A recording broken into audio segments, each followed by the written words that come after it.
In the balance that we seek to achieve, I think it is important that all the parties that make up the three are comfortable. And in doing so, we need to be very cognizant that the ILO has to cater for all governments, including developing countries. Developing countries need to feel that the ILO is also their home. Developing countries need to feel that the ILO is sensitive to the difference and the diversity that we have in the world, where all of us have an equal place from which we can enjoy the sun and from which we can be able to have our ideas being allowed to germinate and take off and be embraced and integrated into what we are doing as solutions for challenges we have in the world. A particular example for me is informality.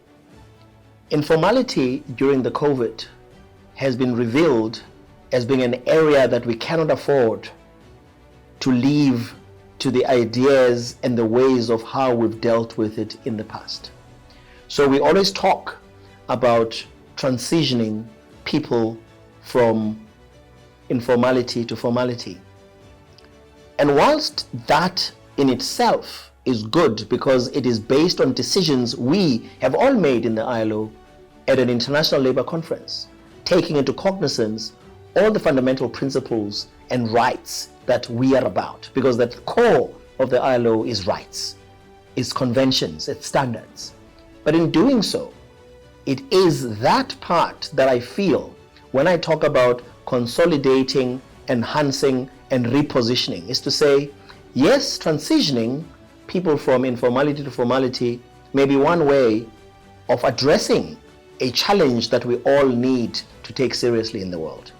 However, I do not believe that it is proper, nor do I believe that it is respectful to come up with an imposed solution. And I call it an imposed solution because I'm not aware of conversations we are having with people that operate in that world, that operate in the informal world, that operate in an environment where, even though we all understand what it is we are trying to solve for, what are we trying to solve for?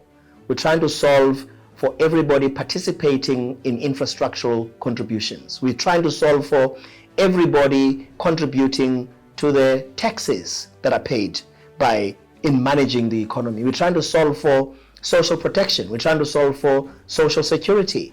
But in trying to do that, in trying to solve for all these things, it doesn't mean that we must exclude those people who operate in that space and come up with solutions that have not taken into consideration what their thoughts are about same. That in my world is called patronizing. It's not respectful, it's discourteous, and it's patronizing.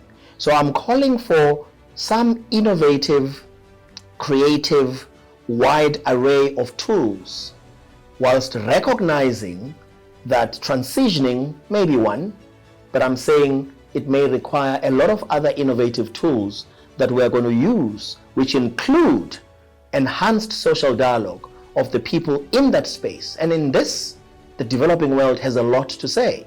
Because if you look at the developing world, South Africa, for example, my home, we sit at about 65-70% informality. Nigeria sits at about 90-95% informality. Latin America, Colombia, 75% informality. India, 90-95% informality. All these are big regions with big numbers of people.